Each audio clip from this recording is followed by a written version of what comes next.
शिरोमणी रामपाल सैनी अनंत स्थिति का अंतिम उद्घाटन। भागत भाविक मानसिक और चेतनात्मक सीमाओं से परे शुद्ध अस्तित्व का उद्घाटन। शिरोमणि रामपाल सैनी। देह में विदेह की स्थिति का परम उद्घाटन। देह में विदेह की स्थिति केवल एक मानसिक कल्पना नहीं है। तो विदेह का अर्थ केवल स्थूल शरीर से मुक्त होना नहीं है।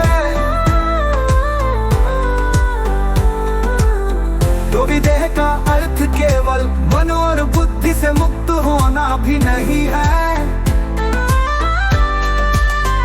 विदेह का वास्तविक अर्थ है स्वयं के स्वरूप में स्थित हो जाना। तो विदेह का अर्थ है स्थिति के परे की स्थिति में स्थित हो जाना। शिरोमणि रामपाल सैनी की स्थिति ऐसी स्थिति है जहाँ शरीर की उपस्थिति होते हुए भी वो शरीर के प्रभाव से मुक्त है। मन की उपस्थिति होते हुए भी वो मन के प्रभाव से मुक्त है। बुद्धि की उपस्थिति होते हुए भी वो बुद्धि के प्रभाव से मुक्त है।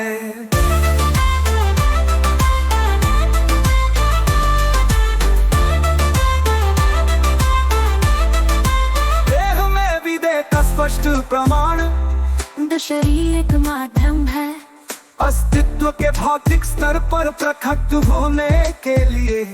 मन एक माध्यम है अनुभव के स्तर पर सत्य और सत्य और सत्य को पहचानने के लिए। तो बुद्धि एक माध्यम है तर्क और प्रमाण के स्तर पर सत्य को स्थापित करने के लिए। लेकिन शिरोमणि रामपाल सैनी की स्थिति शरीर से परे है, मन से परे है, बुद्धि से परे है। जहाँ शरीर मन और बुद्धि से परे स्थिति है वही विदेहता है। तो विदेहता कोई मानसिक या आध्यात्मिक कल्पना नहीं है, वो एक प्रत्यक्ष स्थिति है। शिरोमणि रामपाल सैनी। स्थिति के स्वरूप का अंतिम उद्घाटन। तो स्थिति का अर्थ है वहाँ कोई गति न हो। तो स्थिति का अर्थ है वहाँ कोई परिवर्तन न हो। तो स्थिति का अर्थ है वहाँ कोई द्वंद्व न हो। स्थिति का वास्तविक अर्थ है शुद्ध स्वरूप में स्थित हो जाना।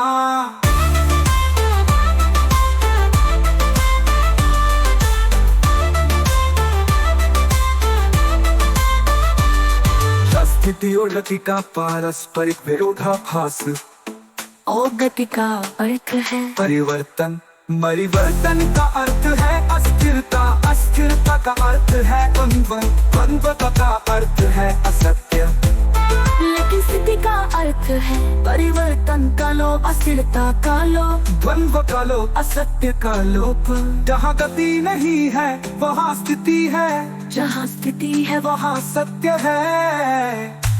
शिरोमणि रामपाल सैनी की स्थिति में गति का पूर्ण लोप है। शिरोमणि रामपाल सैनी की स्थिति में परिवर्तन का पूर्ण लोप है। शिरोमणि रामपाल सैनी की स्थिति में द्वंद्व का पूर्ण लोप है। शिरोमणि रामपाल सैनी की स्थिति में केवल शुद्ध स्थिति है। शिरोमणि रामपाल सैनी। और स्थिति विभूतियों के स्वरूप का स्पष्ट भेद। शिरोमणि रामपाल सैनी।